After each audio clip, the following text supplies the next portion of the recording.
Саламатсыздарбы, урматтуу көрүүчүлөр, урматтуу Facebooktун колдонуучулары. Кыргыз Республикасынын Акыйкатчы институту тарабынан ачык коомчулук, ачык маалымат каражаттары долбоорунун алкагында ушундай элге маалымат жеткирүү ушу Акыйкатчы институтунун жана мамлекеттик айрым мамлекеттик органдар менен алып барылып жаткан иштери боюнча кыскача маалыматтар менен сиздерге бөлүшүүнү туура таап, азыр ошол буга чейин өзүңүздөргө маалым болгондой эфирлер өткөн. Биринчи эфир ушу мигранттар, биздин кыргыздын жарандары, мигранттар маселеси боюнча болуп өткөн. Ал эми андан кийин болсо ушу окуучуларга шарт түзүп берүү маселелери каралып, ошол маселелер талкуулоого алынган. Ал эми бүгүн болсо ушу бизде өзүңүздөргө баардык маалым болгондой, Кыргызстанда кызматкерлер бар. Ошо кызматкерлердин укуктары, ошол жарандардын мамлекеттик кызматкер болобу, жарандык кызматта жүргөндөр болобу, ошолордун укуктары боюнча талкуу болуп өтөт. Кандайдыр бир суроолоруңуздар болсо, кандай бир ой пикирлериңер болсо, түз эфирден кайрылсаңыздар болот. Аларга биз түздөн түз жооп беребиз. Мен Азарбеков Аскат Нарымбекович, ушу Акыйкатчы институтунун аппарат жетекчиси болом. Бөлүм башчы, ушул социалдык маселелер боюнча бөлүм башчыбыз Касымбекова Салтанат Асаналиевна. Ал эми бизде конок катары жана ошо эксперт катары тийиштүү мамлекеттик органдан ушул маселелер боюнча жооп берүү максатында Маатказиев Кубанычбек Ишенбаевич агайыбыз келип отурат. Суроолоруңуздар болсо узатсаңыздар болот.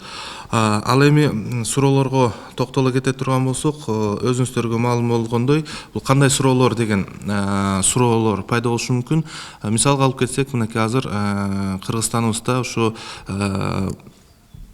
кадрлык саясат, жаңы саясат жүрүп атат. Ушу Кыргыз Республикасынын президентинин экинчи жарлыгы менен кадрлык саясат жаңы багытта, жаңы өңүттө, жаңы механизмдери киргизилип, ошолор жүрүп баштады. Ошол учурларда баягы кыскартууга дуушар болуп калган кызматкерлердин укуктары боюнча мисалга алып кетсек, андан сырткары жаңы механизмдер, жанагындай тестирлөө маселелери болуп калса, ошолондой учурларда кандай укуктар бар деген мисалга алып кете турганбыз. Андан сырткары дагы ушу баягы мисал катары кетире турган болсок, ушу буга чейин өзүңүздөргө маалым болгондой, саламаттык сактоо министрлигинде иштеген биздин медициналык кызматкерлердин баягы компенсация алуу жагдайлары боюнча дагы абдан көп маселелер жаралган.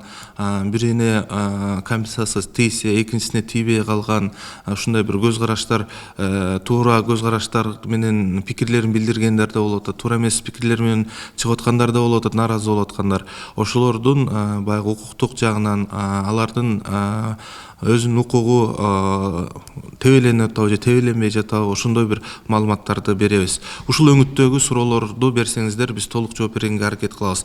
Анан биринчи ушу эфирге чейин келип түшкөн суроолор бар экен, ошолорго токтолуп өтсөм. Эми мыйзам боюнча мамлекеттик тилде же болбосо расмий тилде кайрылуу болсо, ошол тилде жооп бергенге биз дуушарбыз. Ошон үчүн биринчи суроо расмий тилде экен. Расмий тилде окуганга жана жооп берип, же болбосо кандай ыңгайлуу болсо ошондой иш алып бара берсек деген уруксат берсеңиздер. Назира Кубатбекова Бишкек шаарынан жазып жатат. Мой сын работает официантом, ему 18 лет.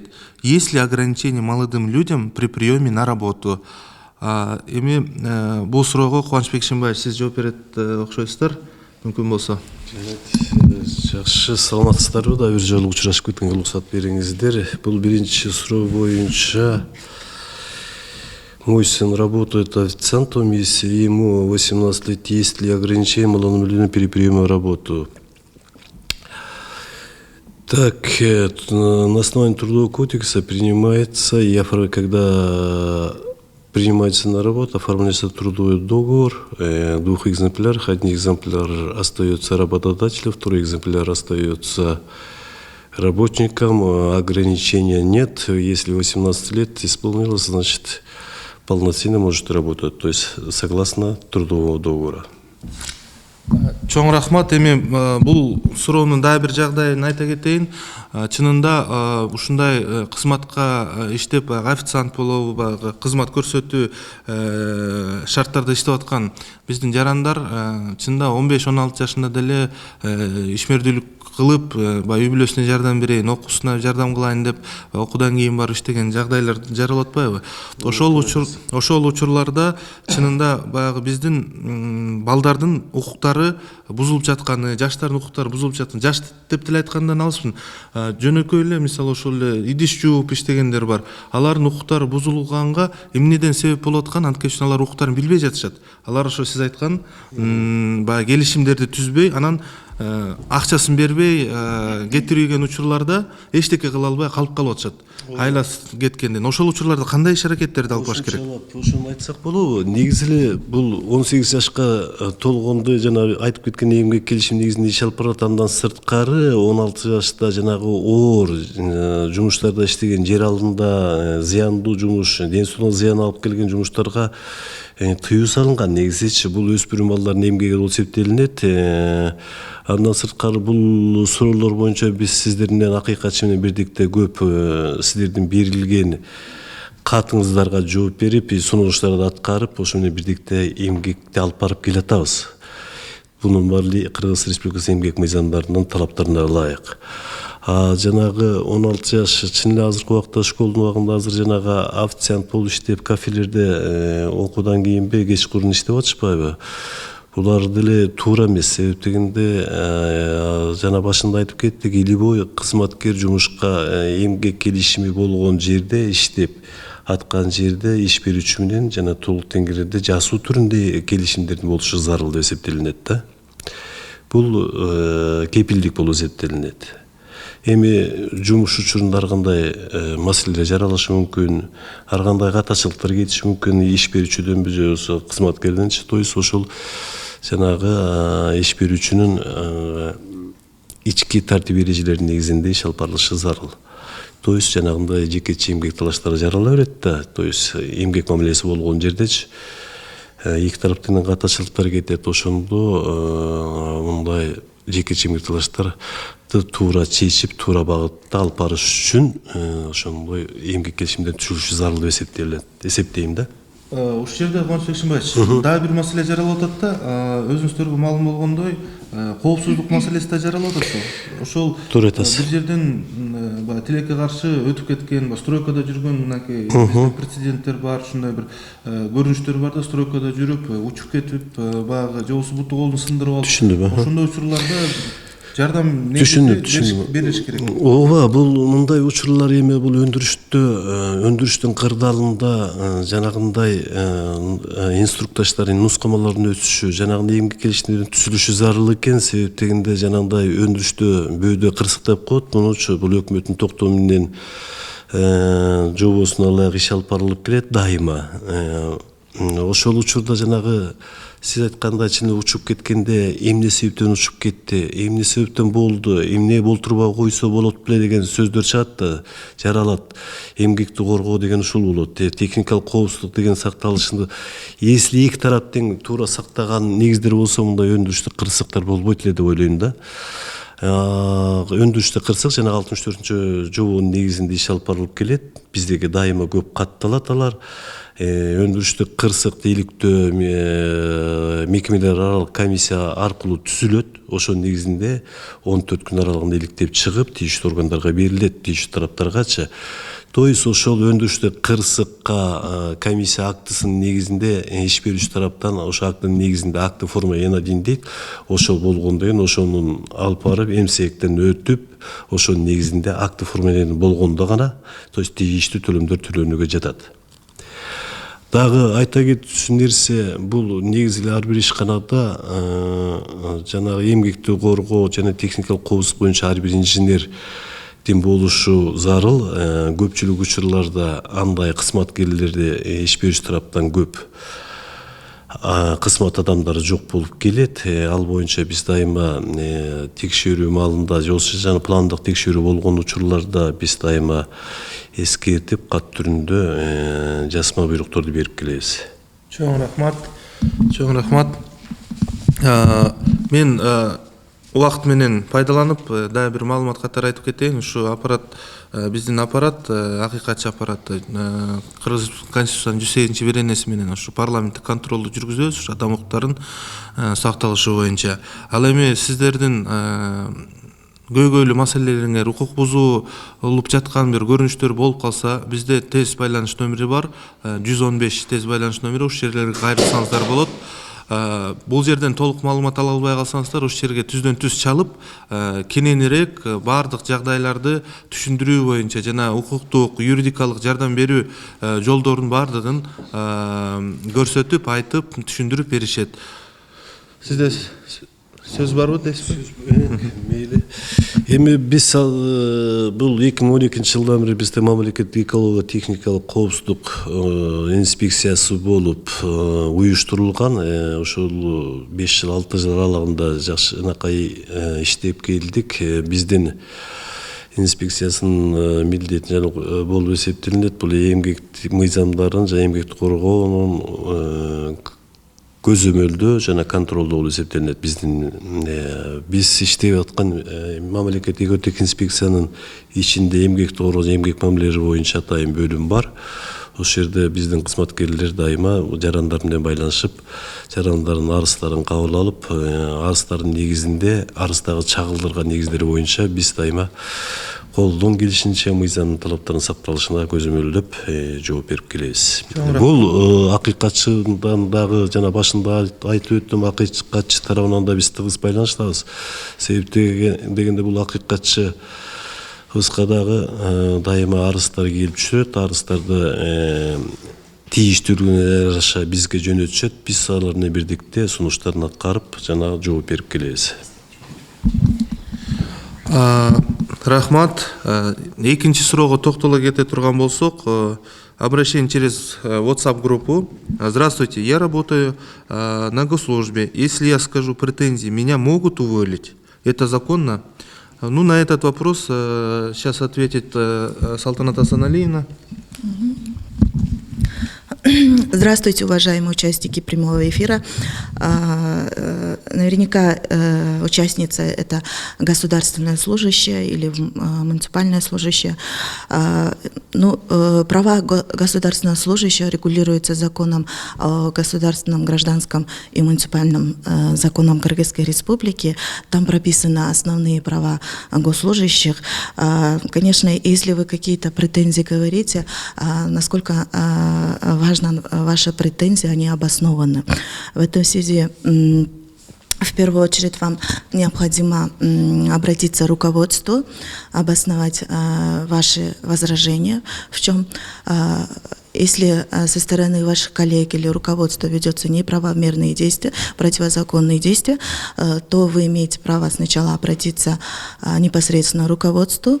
В случае игнорирования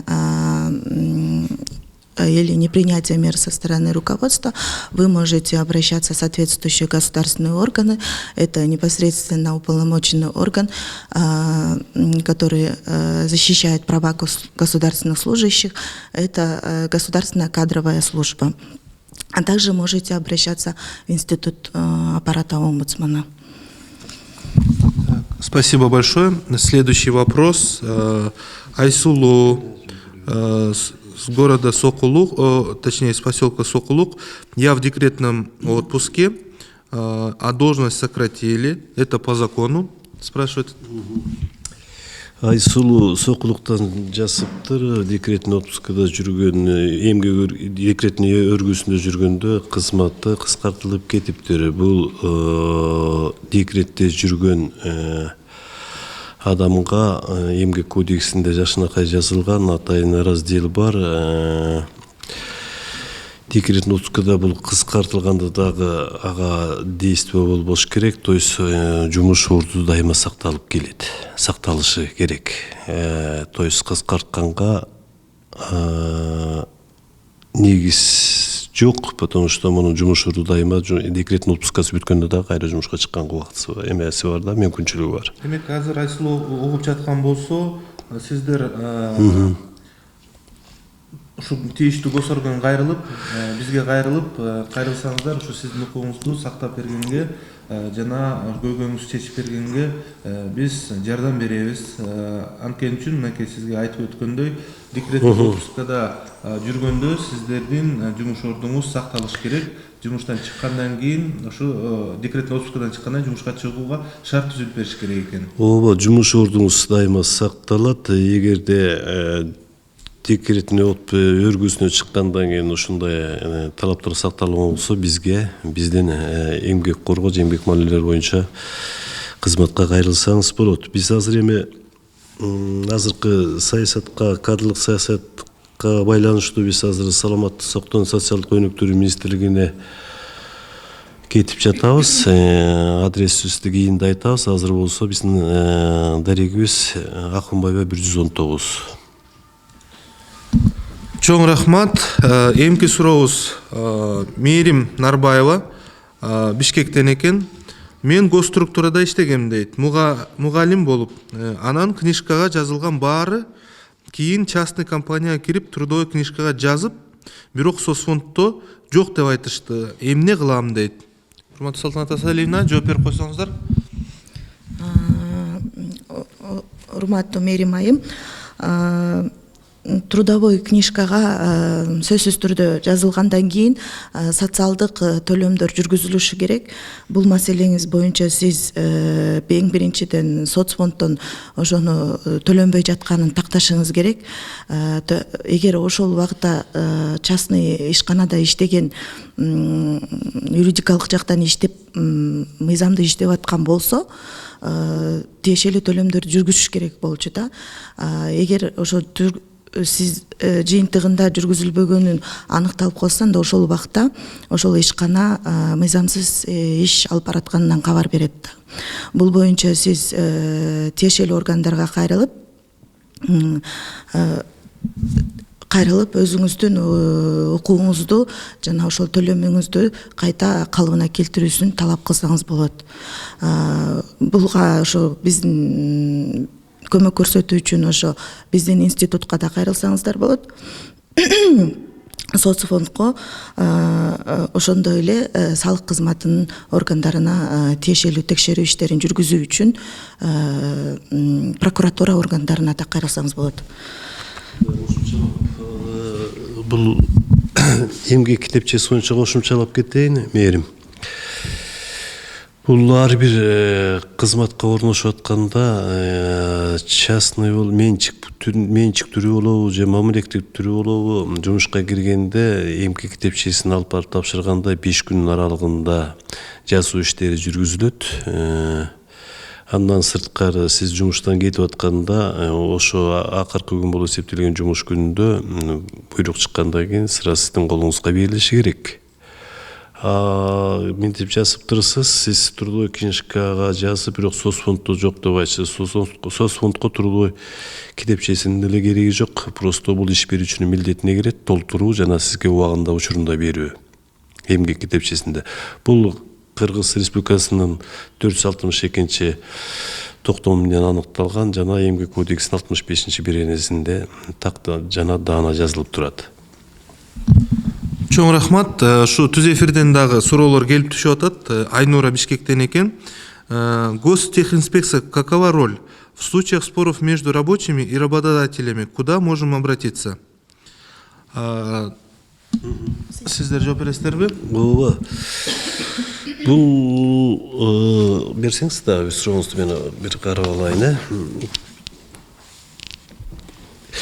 Бул эмгек кодексине жазылган 421-беренеде эгерде жекече эмгек талаш тартыш болсо арыздын негизинде сотто каралууга жатат 421-беренеси. Мындан сырткары биз жарандардын арыздарынан ушундай эле жекече эмгек талаш тартыштарын биз карап келебиз. Сиздин арызыңыздын негизинде биз текшерүү учурунда эгерде жанагы сиздин арызыңызда жазылган катачылыктарга иш берүүчүлөр жол берсе, биз аякка эскертме жазуусун берип, сиздерге өз учурунда жооп берип келебиз. Эгерде мыйзам бузуулар болгон болсо, биз аны калыбына келтирүүгө жанагындай жазма буйруктар берилет. Дайыма биз жарандар менен чогуу иштешип келебиз мындай негиздердечи. Чоң рахмат. Биз дагы бир маалымат иретинде айтып кетели. Акынбаева 119. Ушу Дареги Ахунбаева 119 экен. Ушул жерге азыр кайрылсаңыздар болот. Телефон байланыш номерлери 56 29 06 56 29 06 байланыш номерлерине кайрылсаңыздар болот. Биз да ушу биздин аппарат, акыйкатчы аппараты боюнча айтып кетсек, негизинен ушу мамлекеттик органдар тарабынан ушундай бир укук коргоо жаатында иш алып барабыз. Мамлекеттик органдар эгерде силердин укугуңарды бузган учурлар болсо, же болбосо кандайдыр бир арыздарыңарды туура эмес карап, же болбосо кароодон алып салып, же болбосо карабай койгон учурлар болсо, ошол учурларда бизге да кайрылсаңыздар болот. Ал эми ага чейин ушу мамлекеттик техинспекциясына кайрылсаңыздар болот, мамлекеттик кызматкерлер, мамлекеттик кадр кызматына кайрылсаңыздар болот. Дагы бир жолу эскерте кетейин, биздин байланыш, тез байланыш номерлерибиз бар, 115 деген номерге кайрылсаңыздар болот. Дагы түз байланыш менен суроолор келип түшүп атат. Ушу Косаки техинспекция тарабына көбүрөөк суроолор келип түшүп атат. Атап кетсем, здравствуйте, Матказиев Кубанычбек. С кем вы сотрудничаете из международных организаций, дейт. Шу баягы эл аралык мамилелер тарабында кандай иштер алып барылып жатат. Анан экинчи суроону айтып кетейин, убакыттын тардыгына байланыштуу. Имеется у Гостехинспекции для контроля производства предприятий база, дейт. Ушул эки суроого жооп берип койсоңуздар. Вот, бизде базабыз бар, мындай контроль производства предприятий дейт. База бар, биз мындай контроль, өндүрүштү контролдоо боюнча биз атайын пландык текшерүүлөр жүргүзүп келебиз. Пландык текшерүү алдын ала 3 ай мурун планга киргизилип, Министерство экономикадан атайын учуру келгенде предписанияларды ошол негизинде өндүрүштөгү кырдаалды текшерүүгө, контролдоого биз катышабыз пландык текшерүүнүн негизинде. Мындан сырткары контролдоо боюнча пландан сырткы арыздар келип түшкөндө дагы Министерство экономиканын тарабынан предписаниясынын негизинде гана биз барып контролдоо иштерин жүргүзө алабыз. Ал эми международный организациялар биз МОТ менен бирдикте иш алып барып келебиз дайыма. Алып барып дайыма семинарларда катышабыз, суроолоруна жооп беребиз, укуктук ченемдик актыларында иштеп чыгып, аларга сунуштарды берип келебиз, ошого бирдикте иштеп. Чоң рахмат. Дагы бир суроо бар экен, Белоцктан экен, Сүйүмкан Бообекова дейт. 12-я зарплата-то не каждая организация выплачивает, деп суроо бериптир да. Бул ушу 12 эмес, жана 13-чү зарплата боюнча болуш керек деген. Ошол боюнча бир маалымат берип койсоңуздар. 13-чү зарплата жылдын жыйынтыгы менен берилип келет. Бул работодатель эме иш берүүчүнүн укугуна кирет. Эконом каражат, эконом үнөмдөлгөндүн жыйынтыгы менен жылдын аягында берилет. Бул колдогорду да, жамааттык келишимде да каралган. Бул иш берүүчүнүн укугуна кирет да. Кимдерге кандай берилет? Чоң рахмат. Дагы бир суроо бар экен. Саламатсызбы? Менин атым Алтын. Менин суроом мындай. Биздин директор бир күнү эртең менен мени киргизбей койду жумушка. Бир ишти жетишпей калдым эле, аткара албай. Охранага айтып, мен кире албай калгам. Айта да албай, сүйлөшө да албай. Заявление жаз дешти, кире албайсың дешти. Бул туура эмес да, дейт. Эми чынында бул өтө туура эмес иш болуп жатыптыр. Кандай негизде киргизбей коюп же кабыл албай койгонго ушу директордун укугу бар деген суроо чынында жаралат экен. Анткени үчүн буйрук чыгыш керек, таанышыш керек. Эгер чынында ошондой бир катачылык кетирген болсо, эми ал катачылыкты ошо жумуштан кетирүүгө душар кылчу катачылыкпы же бул ушунун баардын бир жагдайлары боюнча бир мыйзамдуу каяка кайрылыш керек, азыр айтсаңыздар, бир жардам берип коелу. Так, Алтынайым, Сиздин сурооңуз аябай көйгөйлүү суроо экен. Эртең менен мени жумушка киргизбей койду депчи, андай болбойт. Себептегенде ар бир иш берүүчүндө ички тартип эрежеси иштелип чыккан. Трудовой кодекстин 144 беренесинде да ушундай жазылган. Ал ички тартип эрежесин иштелип чыгып жана бекитилген түрдү менен сиз менен тааныштырат. Бул сиздин жумушуңуз эртең мененки 9-тан 6-га чейин болсо, сиз ошол убакта жумушта болушуңуз керек, Бир ишти жетишпей калдым, аткара албайм, охранага айтып, эни кире албай калгам. Мен да айта албай, сүйлөшө да албай. Заявление жаз дешти, кире албайсың дешти, бул туура эмес да. Бул туура эмес. Сиз ал иш берүүчүнүн кызматкери болгондо сизге дайыма кирүүгө, кандай кырдаалда жумуш учуруна кирүүгө сизге уруксат берилген. Андан сырткары жана айтып кетпедимби, сизде эмгек келишимде да ушундай мазмундар тиркелсе керек, жана ички тартип эрежелер иштелип чыккан боюнча сиз менен тааныштырылган. Сиз ошо негиздерде жумушту алып барышыңыз керек. Андан сырткары кызматтык нускамаңыз да бар болсо керек. Ошо негизинде сиз жумушта жумуш учурунда баардык учурда киргенге укугуңуз бар. Ошол эле учурда иш берүүчү тарабынан да табелдер түзүлүшү керек. Бул негизи туура эмес деп жыйынтыкка келеличи. Бул иш берүүчү тарабынан катачылыктарга өзү жооп берген, жол берген деп эсептесек болот. Чоң рахмат. Дагы ушу кызыктуу болуп атат окшойт. Биздин Facebook-та катталган көрүүчүлөрүбүздөн абдан көп суроолор келип түшүп атат. Алардын катарында мынакей Оля дейт, Беловодскийден да жазып атыптыр. 14-16 лет, если дейт, могут работать дейт. Эми жана сиз бул суроого жооп бердиңер окшойт. Да бир кайталап кетсек, 14-16 баягы мектеп учурунда окугандарга ата-энесинин уруксаты менен бир жеңил жумуштарга иштесе болот экен. Я извиняюсь, здесь, оказывается, на официальном языке было обращение. В случае, если несовершеннолетний ребенок, достигший работоспособности, могут работать, да, но не в тяжелых работах. Это определено законодательством, соглашение с разрешения родителей, опекунов и так далее. В таких случаях, да, это возможно. Но все отношения должны быть регламентированы соглашениями, трудовыми договорами. В случае, если какие-либо есть нарушения, то вы можете обратиться в государственную экотехинспекцию, к нам, в аппарат института омбудсмена. Омбудсмен аппарат. Надо проходить медосмотр перед заключением трудового договора. Вопрос, я так понял, как есть ли необходимость прохождения медицинского осмотра при назначении и заключении трудового договора. Салтанат Васильевна. Медицинское свидетельствование. Да, в особых специальных должностей требуется специальное свидетельство, медицинская справка о том, что работник здоров. В основном это в системе, где работают более с общественностью, требуется данная справка. Вообще во всех организациях требуются вот такие справки. Это справка форма У2, да, У82, да, вроде бы. Да. Толуктап койсоңуздар анда. Андан сырткары жанагы өндүрүштүк, кооптуу өндүрүштүк жерлерде кызматта иштеген адамдарга мезгил менен жана медициналык кароодон өтөт. Ар бир учурунда бул медициналык кароо иш берүүчү тарабынан перечень тизмеги иштелип чыгыш керек.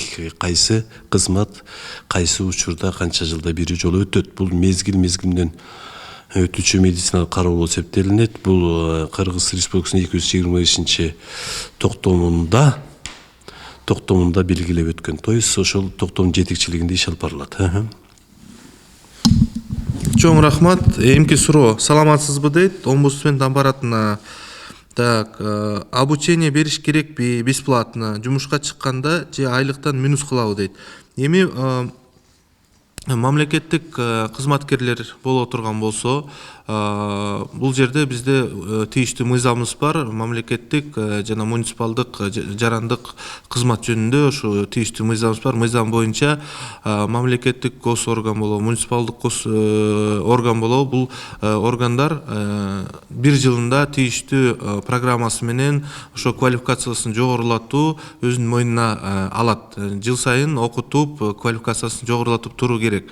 Ал эми кызматкердин өз каалоосу менен ушу квалификацияны жогорулатат элем, жаңы багытта окуйт элем деген баягы каалоо тилектери болсо, ошол кайрылып жетекчилигине, эгер кызматтык баягы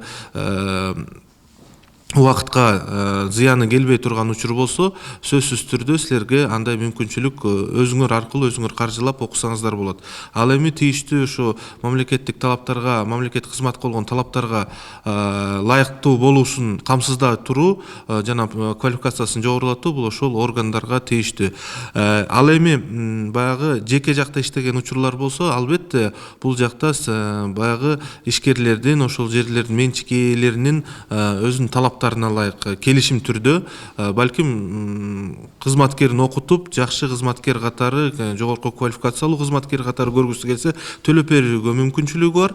Ал эми өз алдынча окуп, мен жакшыраак айлык алат элем, же болбосо квалификациям жогору болуш керек десе, өз алдынча окуганга дагы мүмкүнчүлүк бар.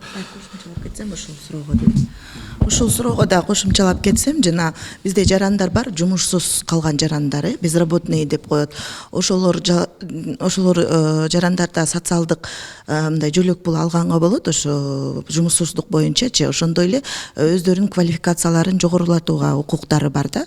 Ал үчүн социалдык эмгек министрлигинин алдындагы центр занятости борборлору бар. Ошол жака барып учетко туруш керек, официальный безработный депчи. Анан ошол жерден мамлекет тарабынан бекер квалификацияны жогорулатса болот. 10 күндүн ичинде регистрация болуп, анан тийиштүү кесип өзүңүз тандап, ошого окусаңыз болот. Окуу деп атпайбызбы? Ооба, иш учурунда, жумуш учурунда биздин дагы баягы мамлекеттик инспектор, эмгекти коргоо инспектору катары да бир айтып кеткен, өндүрүш учурунда дагы жанагындай эмгекти коргоо боюнча атайын окуулардан биз өткөрүп турабыз. Атайын окуусун бүткөндөн кийин сертификаттар берилет. Эмгекти коргоо жана техникалык коопсуздук жагынан адистери окутулат.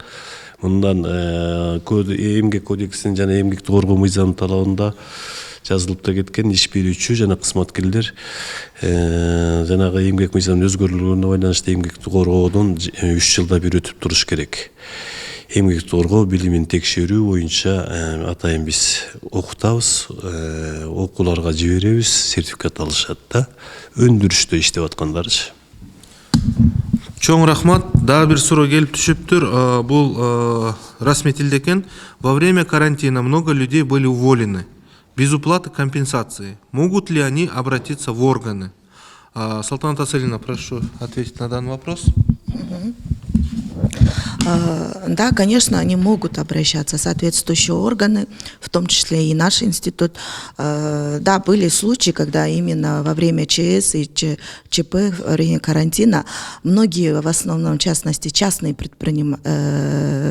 учреждения, да, многих граждан как бы отправляли на бессодержание, также увольняли.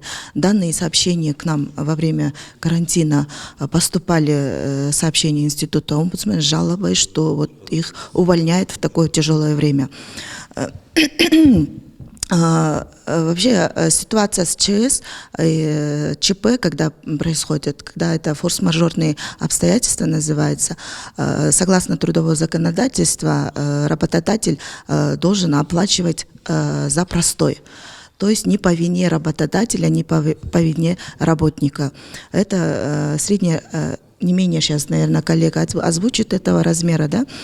Конечно, неправильные действия. Для этого, если бы были уволены в этот период, вы можете обращаться в экотехинспекцию государственную, и также можете через нас. Чоң рахмат. Здесь еще вопрос Назира. Добрый день, меня уволили и не выдали зарплату. Остаток. Задним числом приказ сделали. Куда звонить? Оставьте телефон. Говорит.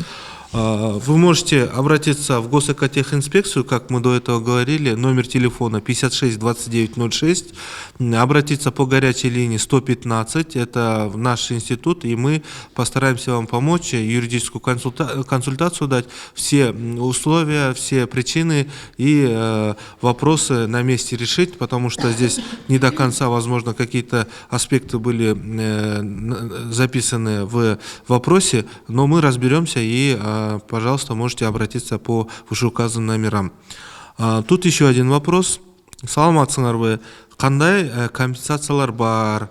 Эми кандай компенсациялар бар деген суроо чынында баягы абдан чоң суроо экен. Бул ар бир тармакта, ар бир көйгөйгө жараша, анан ар бир ошол жерде болгон иш аракетке жараша болгон компенсациялардын түрлөрү бар да.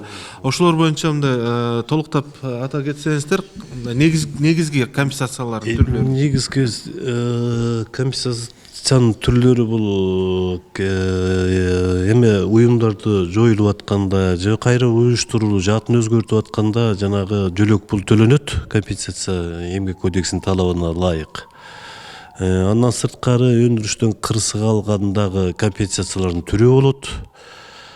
Эгерде сизге ушундай вопростор жаралып атса, значит жанагындай эле биздин дарек боюнча кайрылсаңыздар, биз ошол жерден толук сиз менен баарлашып, толук түрдө жооп бере алабыз. Урматтуу Кубанычбек Шимбаевич, чоң рахмат.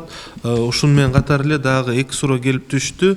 Бул бир суроо экен.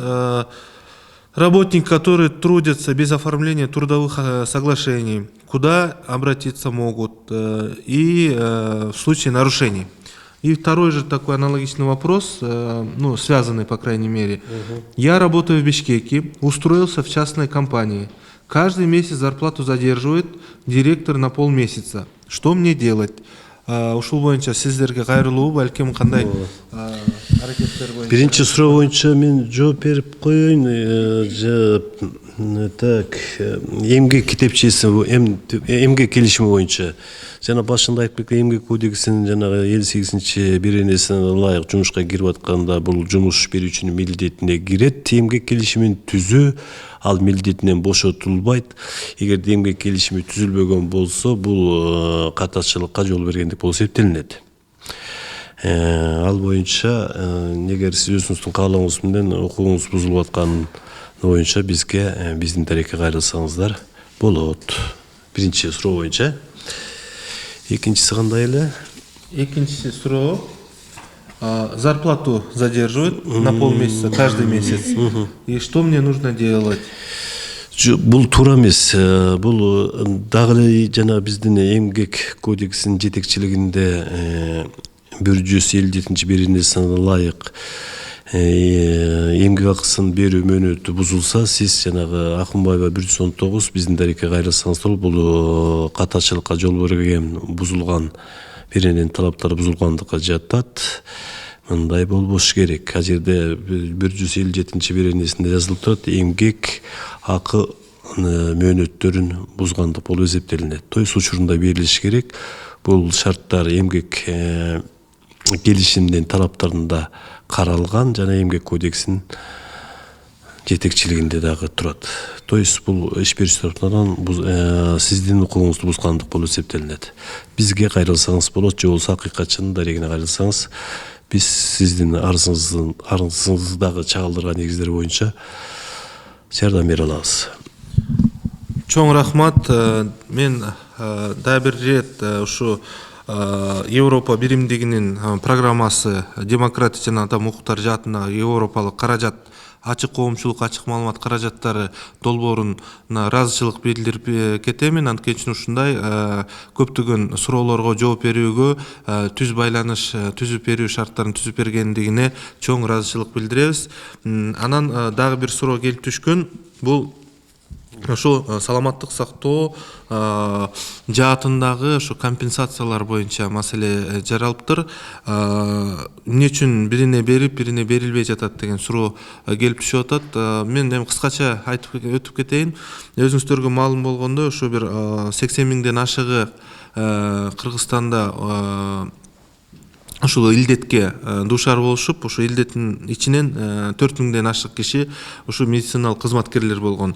Ал эми ошо 1400-гө жакын адам бул дүйнөдөн ошол ооруга байланыштуу кайтып кетсе, анын 91 адамы ушу медициналык кызматкерлер болуп келишти да.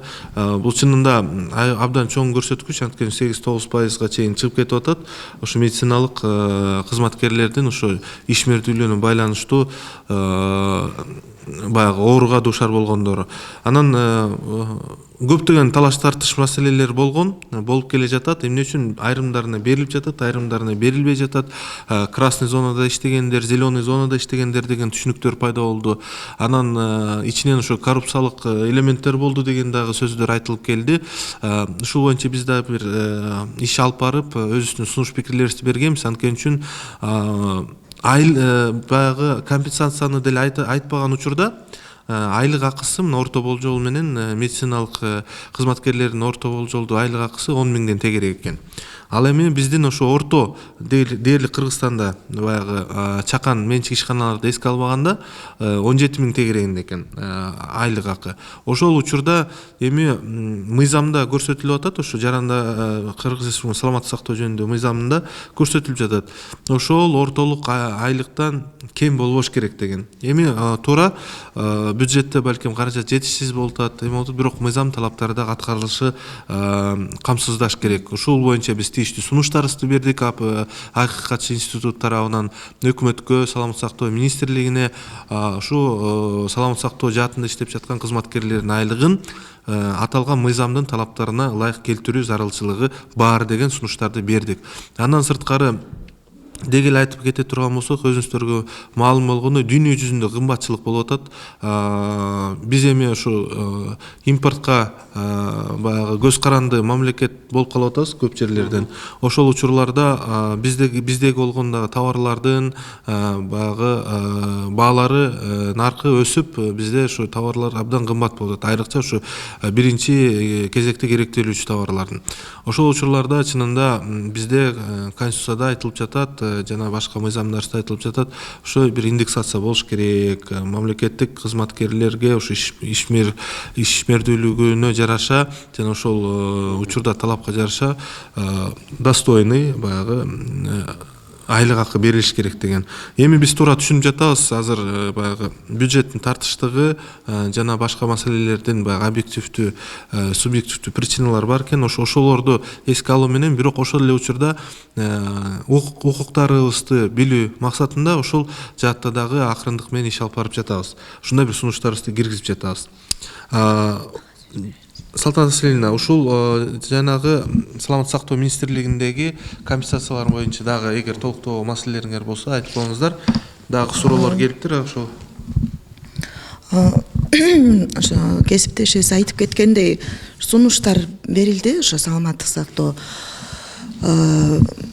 абдан акыйкатчы аппаратына ушул медиктердин арыз дооматтары көп келип жатат. Бир жагдайда кээ бир медиктерге берилсе, кээ бирине берилбей калып атат, теңсиздик болуп атат депчи, акыйкатсыздык болуп атат деп. Бул боюнча биз ошо тиешелүү саламаттык сактоо министринин алдындагы комиссияга тиешелүү каттар менен кайрылып жатабыз. Жүйөлүү себептерин биз алат деген үмүттөбүз.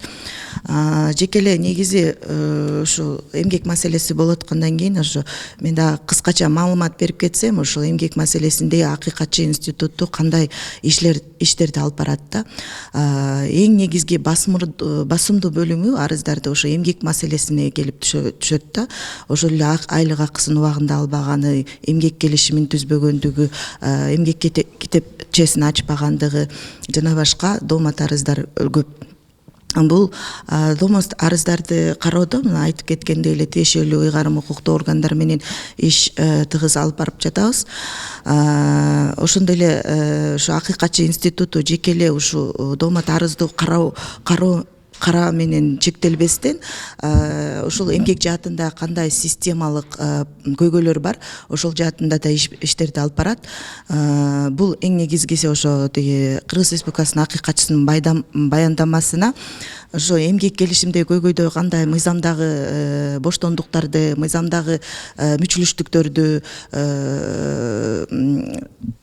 мындай жоюу чыгаруу, жокко чыгаруу боюнча тиешелүү сунуштарды бергенге ыйгарым укугу бар акыйкатчынын. Ошонун негизинде биз сунуштар беребиз. Мындай тагыраак айтканда, могу жана эмени айта кетсем, ошо жеке менчик ишканаларда азыр 585 токтомдун 586 токтомдо жеке ишканаларды текшерүүгө тыюу салынган Кыргыз Республикасынын өкмөтүнүн токтому чыккан да. Ошол токтомго нааразы болуп жарандардан көп дооматтар келген. Биздин арызды текшерүүчү органдар карабай жатат, ушул нерсеге жөөз кылыпчы. Ошондо акыйкатчы институтунун ролу абдан чоң болду деп эсептейм. Анткени ошол токтомду анализдеп, бул адамдын укугуна бузулушуна чоң алып келип атат. Жеке жарандар кайрылып жаткандан кийин алардын арызы, дооматтары сөзсүз түрдө текшерүү органдары менен каралыш керек деген. Бул сунушту ушу биздин өкмөт кабыл алып, тез аранын ичинде өзгөртүү киргизип берди. Бул ушу биздин иш чаранын алкагында ишке ашырылды да.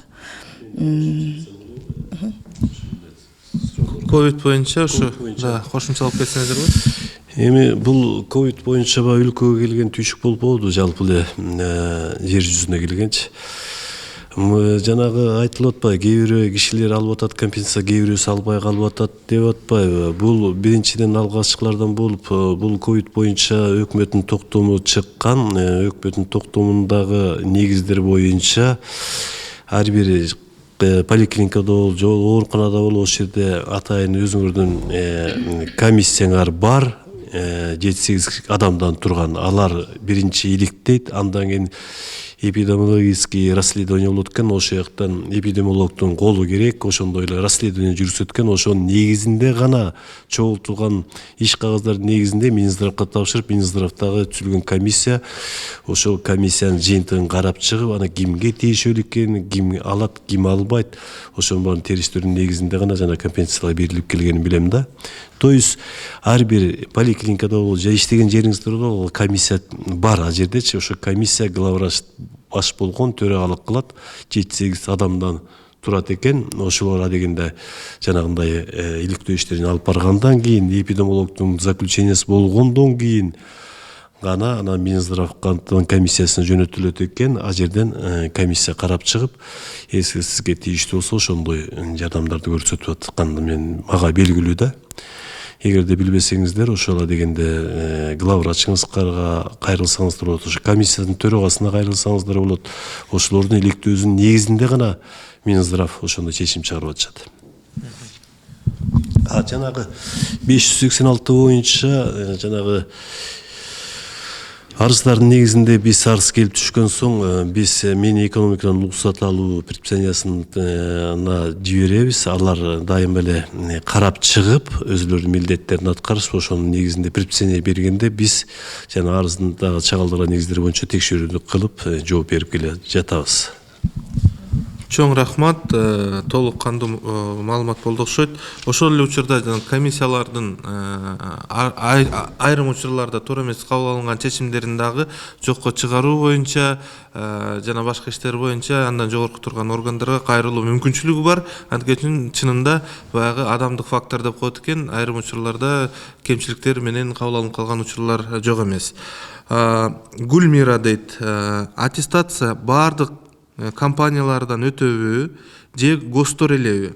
Аттестацияны өтпөй калдың деп атайлап жумуштан чыгарып жатышат. Буну менен кандай кылсак болот? Эми аттестация боюнча айта кете турган болсок, аттестацияга тийиштүү мекемелер болсо, аттестациядан өтүп туруу. Эгерде ошол жерде жобосунда белгиленген болсо, сөзсүз түрдө аттестациядан өтүп туруу бул кажет. Бул мамлекеттик орган болобу же мамлекет эмес орган болобу, бардыгына тийиштүү. Ал эми ошол эле учурда жана аттестациядан өтпөй калдың деп атайлап жумуштан чыгарып жатышат деген суроого эки баягы жолун айталы. Биринчисин ошол аттестациянын чечимин жокко чыгаруу боюнча комиссияга кайра кайрылсаңыздар болот. Ал жокко чыгарбай жок туура берилди деген учурлар болсо, мынакей госэкотехинспекцияга кайрылсаңыздар болот.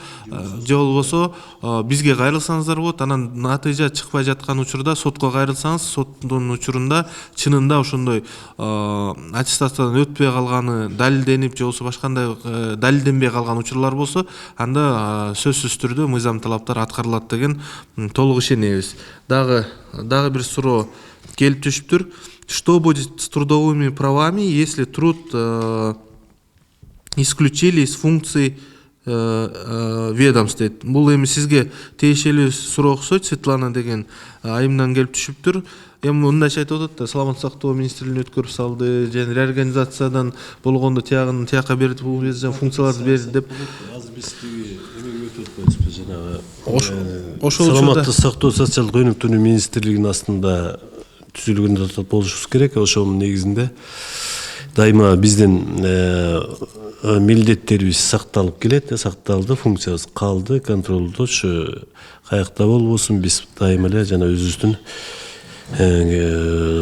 эмгек мыйзамыбыз сакталышын контрол жана көзөмөлдөө милдети кала берет да, каякта болбой эле. Ну вот по вопросу на официальном языке еще позвольте добавить. Естественно, сейчас происходит политика в сфере государственной службы, государственная кадровая политика, изменения во всех сферах. Это вот, как вам известно, указом президента, вторым указом президента принята новая концепция, так скажем, и в рамках этого указа проводятся мероприятия по сокращению ведомств, по распределению и реорганизации государственных органов и тех органов, которые вообще находятся под правительством. В данном случае получается то, что функции, да, они переданы отдельным государственным органам, была реорганизация, но при этом законодательная база и вопросы, которые касаются трудовых отношений, они будут переданы соответствующим государственным органам, и в любом случае эти вопросы не останутся без рассмотрения, так как гарантировано и в проекте Конституции, и в действующей Конституции трудовые отношения, защита трудовых отношений, защита прав человека, служащих и так далее, это все-таки основные приоритетные фундаментальные нормы, как и в нашем государстве, так и в международном праве, поэтому вы не беспокойтесь, эти вопросы, они будут достаточно компетентно будут решаться теми государственными органами, которым эти функции были переданы. Так, дальше, да, следующий вопрос у нас с Бишкека, да. Салтанат Салина, вот расскажите по функциям аппарата омбудсмена, которые проводят именно лица с ограниченными возможностями, какие у них трудовые права. В этом аспекте вот чуть-чуть вопрос непонятный, но я думаю, вы расскажете о деятельности аппарата именно в отношении трудовых отношений с лиц с ограниченными возможностями. Негизи ошо дымычыларда эмгек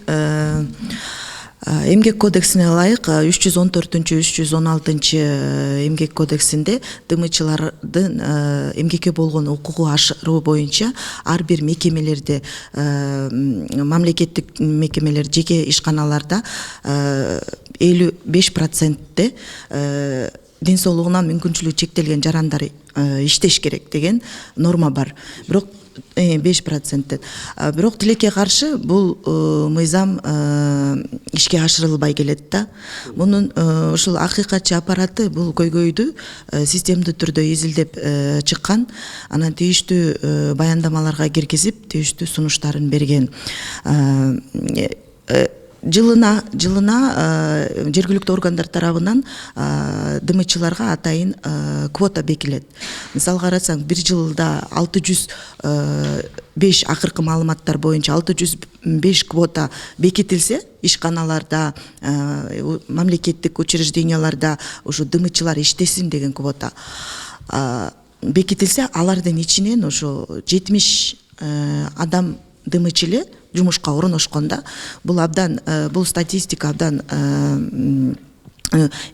ошо ден соолугуна мүмкүнчүлүгү чектелген адамдардын жумушка болгон укугу ишке ашырылбай жатат дегенден кабар берет да. Эми бул көйгөйдү изилдеп чыкканда, көйгөйлөр эң негизгиси ошол эки жумуш берүүчүлөр ДМЧларды жумушка албагандын бирден бир себеби бир финансылык каражатка келип такалат экен да. Анткени алар ДМЧлар үчүн атайын пандустарды коюш керек, атайын жумуш ордун ошого ылайыкташ керек экен. Ошондой эле ДМЧларды атайын квалификациядан өткөрүш керек экен. Ошон үчүн бул жерде и мамлекеттик органдардагы, ошол эле жеке ишканалардагы ушу ДМЧларды жумушка алуудан да. Алуудан мындай кызыктар эмес да, жумушка алууга кызыктар эмес. Ошон үчүн биз ошо акыйкатчы институту ушундай сунуш киргизген тиешелүү органдарга, ушул эле эмгек кодексине дагы, ушул жумуш берүүчүлөргө кандайдыр бир жеңилдетүү, кандайдыр бир налогтон болобу, ушул эгер ден соолугуна мүмкүнчүлүгү чектелген адамдарды жумушка алса, кандайдыр бир жеңилдиктер мамлекет тарабынан колдоо көрсөтүлсө, бул мыйзам аткарылат деген үмүттөбүз да. Ошол эмелер эми казыркы карада өкмөт тарабынан тиешелүү чаралар, иш чаралар өтүп жатат, болот го дейм. Бирок 5 мүнөт калды, жыйынтыкташыбыз керек. Бул ден соолугунун мүмкүнчүлүгү чектелген адамдарга бизде мамлекеттик экотик инспекция, эмгек туура эмгек мамилелер инспекторлордорунун эми пландык текшерүү учурунда кошумча ушул мыйзам сакталышы боюнча предписанияларды берип келебиз. Жерлердечи. Бул боюнча дагы иш алып барабыз. Чоң рахмат. Ушу менен негизинен бизге белгиленген убакыт мөөнөт аягына чыгып келатканына байланыштуу мен дагы бир ирет ушу байланыш номерлерибизди айтып кетейин. Бул ошо тез байланыш номери Акыйкатчы институтунун адам укуктары боюнча кайрылсаңыздар болот. Бул 115 тез байланыш номери. Мамлекеттик экотехинспекциянын байланыш номерлери 56-29-06 номерлерине байланышып өздөрүңөрдүн көйгөйлөрүңөрдү айтып турсаңыздар болот. Ал эми түздөн түз ушу социалдык тармак боюнча бөлүм башчынын номерин дагы айтып кетейин.